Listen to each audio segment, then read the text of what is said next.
Well, hello everyone, and thank you and welcome back to another video with me, your host, Jackie Wilson.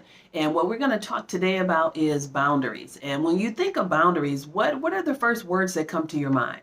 I know for me, when I think about boundaries, I think about barriers, I think about a border, limits, I think about a threshold. Um, in terms of a shield, I think about, and also in terms of like a perimeter. There's like a force that's there, right? That's keeping me from being in somebody else's personal space, but also from other people from being into my personal space, right? And then it's also when we look at in terms of relationships, we can relate that to having boundaries within our relationship of things that we're going to deal with, what we're not going to deal with, what's a deal breaker for us, what's okay, yeah, I'll think about that one, or a compromise, right? When we're in our relationships. But a lot of times when we talk about boundaries in relationships, oh my gosh, people get like, oh wow, oh now she has boundaries, right? So why is it such a difficult thing to talk about boundaries when we think about in our life? There's a lot of boundaries that we can't cross over, things that we have to just respect because it is just there, right? And if we don't respect those boundaries, then what? We can get a ticket, we can get arrested, we can lose our job, we can get written up, we can have any type of charges towards us. So there's boundaries all over that we have to follow. So why shouldn't we have boundaries in a relationship, or why shouldn't we have boundaries in our own personal life?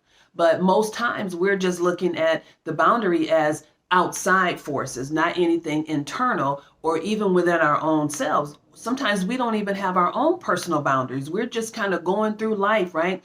And just letting different things happen to us and not even considering that we probably need to have some kind of personal boundaries in place, right? In order to protect ourselves, in order to help individuals to treat us with respect, with love, with kindness, in order for us not to be taken advantage of or taken for granted our kindness. So those are boundaries that we need to have in our life, and even within that relationship. Well, in a relationship, it's going to be a little bit different because we're going to put more personal boundaries as to, okay, well, I'm not going to deal with this in a relationship. I'm not going to deal with this from that person. So then we're going to take it to the next level when we talk about our personal boundaries, right? I've talked to a lot of different people as a life coach, and I've heard so many different stories or responses to boundaries. Some people were not raised with boundaries, so they just grew up kind of just doing whatever, okay? And I'm sure you know some of those kids you saw in the neighborhood as you were growing up, and you were like, wow, those kids could stay out late at night. They could just be wandering, doing whatever they wanted to do. But then if you were anything like me, by 8 o'clock, we had to be on our front porch or in our house, right? In that gate we had to be in.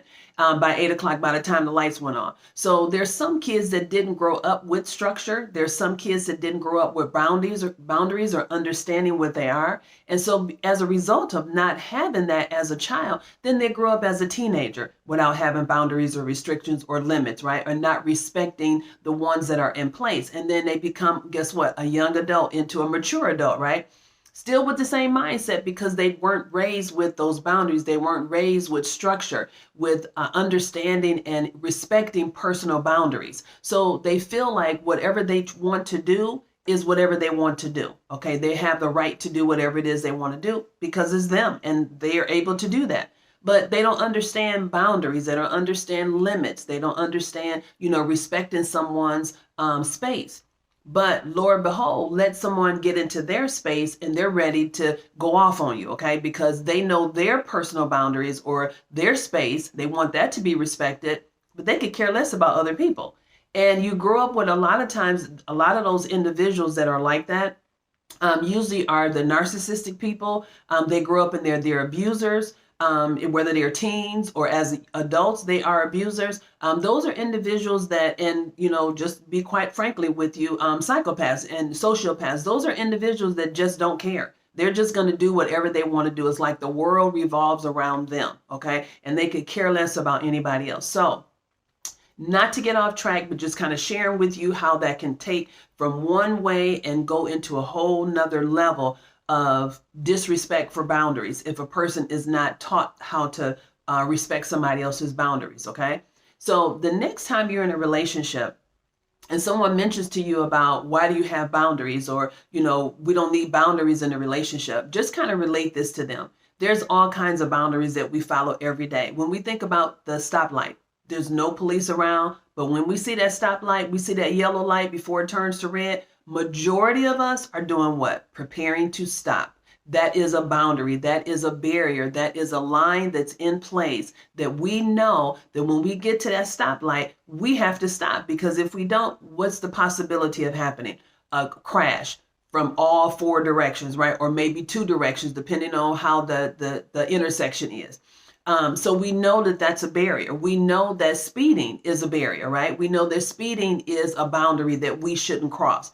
Do we do that? Yes, me included. Sometimes I do that if I'm rushing to get somewhere. So we do go over that boundary, right? Or we disrespect, I'll just say, that boundary. But we know if there's a police officer around, the chances of us just like totally disrespecting that boundary at that time is like far few and in between that someone's going to do that, knowing a police officer is sitting right across the street, right? Or parked somewhere within that vicinity, right? We're just going to halt right away on the brakes and stop. Those are barriers. Those are boundaries.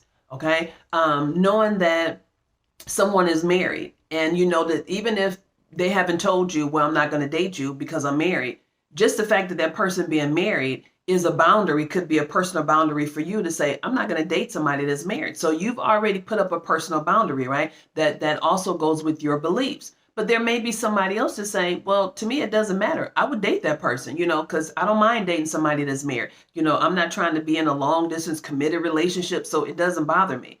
So when we talk about boundaries, that also goes hand in hand with your personal beliefs. And we're going to talk about that a little later. So I wanted to share with you what a boundary is and how that relates in your relationship. Another thing we're going to talk about, I'm going to go a little bit more specific in there on the next video, where I'm going to talk more detailed about your personal boundaries. Why do you need them? And what happens when you don't have those boundaries? What are the bad side of that, or the negative side of not having boundaries? Okay, so we're going to talk about those in the next videos that you're going to be watching. Okay, so I hope that something that I shared with you today has been very, very important and helps you to understand just how boundaries are so super important, and you definitely need to have them in your life. Okay, and if you don't have them, you've already heard a lot of what I just shared with you about how that can be the negative with not having a boundary in your life. But also I'm going to go a little bit further, because when we talk about boundaries, let me just share this with you. When we talk about boundaries, we give our children boundaries, right? There's things that they can and can't do. When we have friends, we know that there's certain things you can't say to that person, certain things you can't do with that person because of who that person is. We have boundaries when it comes to our neighbors. We're not just going to walk up to our neighbor and just say anything that we want to say, because 9 times out of 10, if we don't know that neighbor, there's an automatic boundary that's there where I'm not going to cross that because I don't know that person, right? So sometimes we put up boundaries and we don't even know that's actually the title of what it is, but it is a boundary. And when you think about in terms of a stranger, you wouldn't just walk up to a stranger and just grab something that they have, or just strike up a conversation, and say, oh, I like you, I want to go out on a date. 9 times out of 10, you probably wouldn't just do that, especially depending on maybe how the person look, or, you may kind of say some little nice things. Hey, how's the weather? Little, chatty conversations before you get to that part, right? But just to walk up to that person and say, hey, I want to take you home. I mean, that's a big boundary right there, right? That's a huge perimeter that we should not be crossing. So when you think about boundaries, just kind of think about what I've shared with you today. It makes a huge difference, okay? And with that being said, I'm going to see you guys on the next video. Until then, have a great rest of your day. Bye-bye.